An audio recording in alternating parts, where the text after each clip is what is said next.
कलयुग केवल नाम आधारा, सुमिर सुमिर नर उतरहि पारा। सतयुग में, त्रेता में, कलयुग में जहां बड़े बड़े ऋषि मनीषी ध्यानी ईश्वर की प्राप्ति के लिए कठोर तप करते हैं, साधना करते हैं, यज्ञ करते हैं, फिर भी भगवान की कृपा को प्राप्त नहीं कर पाते थे। परंतु कलयुग का सार क्या है कि कलयुग में मात्र भगवान के नाम का आधार लेने से जीव तर जाता है। ये कलयुग की विशेषता है। सत्यम नास्ति तपसा ना योगेन समाधिना तत्फलम लभ्यते सम्यक कलौ केशव कीर्तनाद। भागवत जी के अंदर भी यही आता है कि जो आपको सतयुग द्वापर त्रेता में सुलभ नहीं था, वह कलयुग में मात्र भगवान के नाम संकीर्तन का आधार लेने से आप इस संसार रूपी सागर को पार कर सकते हैं। नाम संकीर्तनम यस्य सर्व पाप प्रणाशनम प्रणामो दुख शमनस्तम नमामि हरिम परम। भगवान के नाम संकीर्तन में इतना बड़ा बल है, इतना बड़ा आधार है। आपको वह कथा तो याद होगी ना, जब भगवान श्री राम सीता जी को पाने के लिए समुद्र की छाती पर सेतु बनाते हैं, और जब वह सेतु बनाते हैं तो उस सेतु को बनाने के लिए बड़े बड़े नील अंगद, बड़े बड़े जामवंत और बड़े बड़े योद्धा उस सेतु को बनाने में अपनी सेवा दे रहे थे। तब एक नन्ही सी गिलहरी ने देखा कि मेरे प्रभु श्री राम सागर पर ये सेतु बना रहे हैं, सब बड़े बड़े लोग इसमें सेवा दे रहे हैं, तो मैं पीछे कैसे रह जाऊं।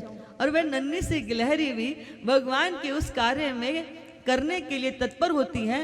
वो सागर के जल की उन तरंगों में अपने त्वचा के रोम को गीला करती हैं और बार बार जाकर के बालू में लोटपोट होकर के जितने भी कण उससे चिपकते थे उनको लाकर के उस सेतु पर बार बार डाल करके आती है।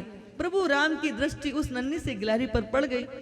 जब गिलहरी पर दृष्टि पड़ी तो प्रभु राम कहते हैं, नन्ही सी गिलहरी, कहीं किसी योद्धा का पैर तुम्हारे ऊपर पड़ गया तो तुम दब जाओगी, मर जाओगी। तो वो गिलहरी जो उत्तर देती है वह कहती है कि प्रभु मैं जीवित रहूंगी या मर जाऊंगी, मुझे इस बात की चिंता नहीं है, परंतु प्रभु राम का कार्य हुआ, उस कार्य में मेरी भी भूमिका थी, मेरे हृदय में इस बात का संतोष रहेगा। वह नन्ही सी गिलहरी भी भगवान के उस सेतु बनाने में अपनी भूमिका अर्पित करती है। तब उन पत्थरों पर राम नाम अंकित किया जाता था और वह पत्थर सागर में डाल दिए जाते थे तो पत्थर तैरने लगते थे। प्रभु राम ने जब गिलहरी के उस उत्तर को सुना था ना, तो हृदय में इतना प्रेम उमड़ा कि उन्होंने गिलहरी को हाथ में लेकर के जब उसकी त्वचा पर अपने प्रेम के हाथ का स्पर्श किया ना, तो आज भी कहते हैं कि गिलहरी के त्वचा पर जो लकीरें हैं ना, वे भगवान के प्रेम का स्पर्श है। भगवान के राम नाम को उस पत्थर पे लिखते थे और समुद्र में फेंकना प्रारंभ कर देते थे।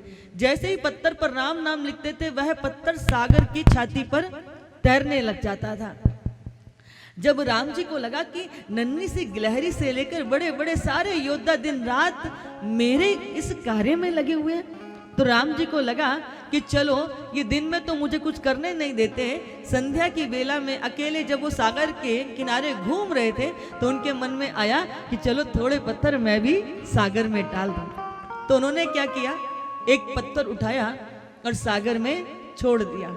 जैसे ही पत्थर सागर में छोड़ा तैसे ही वह पत्थर डूब गया। प्रभु राम को बड़ा आश्चर्य हुआ।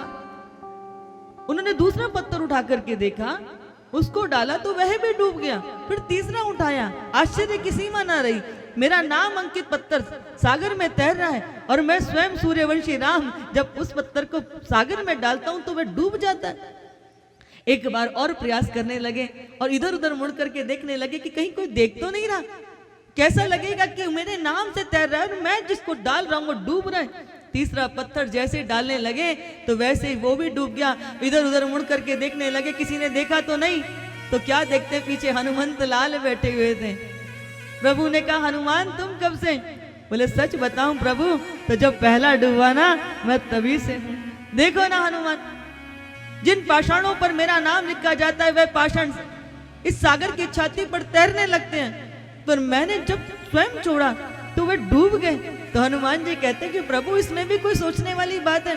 अरे जो आपके नाम का आधार लेगा, भला संसार सागर में कौन है जो उसे डुबा सके, लेकिन जिसे आप स्वयं छोड़ देंगे नाथ, फिर उसे कौन तरा सकता है। डूबना तो उसकी नियति में है, पर जिसे आपने साध लिया, जिसे आपने पकड़ लिया, जिसे अपने नाम का आधार दे दिया, फिर कौन उसे डुबा सकता है। इधर लंका में रावण को ज्ञात हुआ कि मेरे शत्रु के नाम के लिखे हुए पत्थर जो है सागर की छाती पर तैर रहे हैं। सारे मेरे लंकावासी तो मेरे शत्रु के जो है उसके प्रेमी बन जाएंगे। तो रावण ने भी घोषणा कर दी कि कल हम भी सागर में आकर के पत्थर तैराएंगे। अब रावण जो है सारी सेना के साथ अपनी प्रजा के साथ में सागर में पत्थर तैराने के लिए आया। तो उसने कहा वहां तो छोटे छोटे पत्थर उठा करके सागर में डालते हैं। उसने रावण ने बड़ा सा, उसे लगा मैं मायावी हूं और माया से क्या कुछ नहीं कर सकता था, उसे बड़ा अभिमान था, अहंकार था। उसने बड़ा सा पर्वत लिया और ला करके अपनी माया की शक्ति से उसको सागर में डाला कि ये तैरने लगेगा।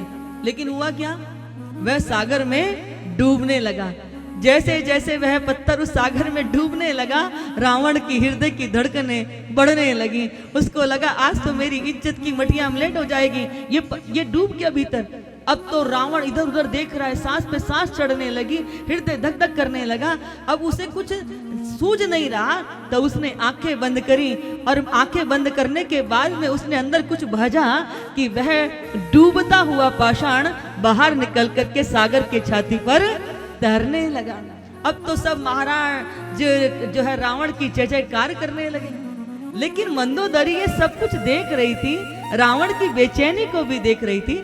जब राजमहल में लौट करके आए तो मंदोदरी ने रावण से पूछा कि महाराज ये सब क्या चल रहा था, ये सब क्या था।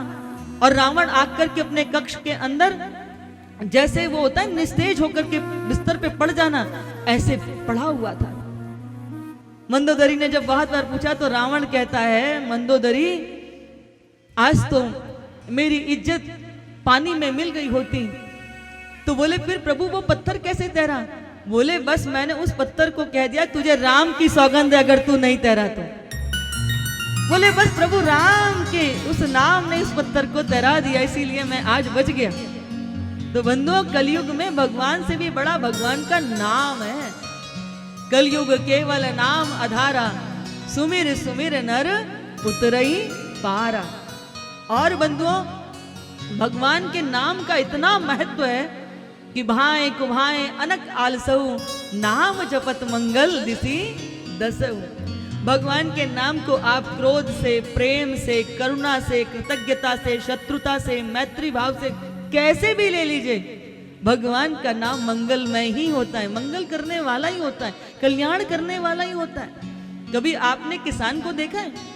किसान जब खेत में हल चलाता है, खाद बीज पानी देता है, तो वो मुट्ठी भर के बीज खेत में फेंक देता है। वो ये नहीं देखता खेत में बीज उल्टा पड़ा कि सीधा पड़ा, बस खेत में बीज गिर गया तो वह फसल निश्चित बन ही जाता है। प्रभु राम तुलसीदास से कहते कि तुलसी तुलसी मेरे नाम को रीझ भजो या खींच, तुलसी मेरे नाम को रीझ भजो या खींच, भूमि परे जामे सभी उल्टो सीधो बीज। मेरे नाम को आप जिस भी भाव में जप लो वह कल्याण करेगा ही करेगा। जैसे किसान के मुट्ठी भर बीज जैसे भी फेंक देता है वह फसल बन जाते हैं, ऐसे ही हम चाहे प्रेम से, आलस्य से, शत्रुता से, प्रेम से, करुणा से कैसे भी भगवान का नाम लें, वह भगवान का नाम मंगल करने वाला है। भगवान राम से भी बड़ा उनके नाम का महत्व है।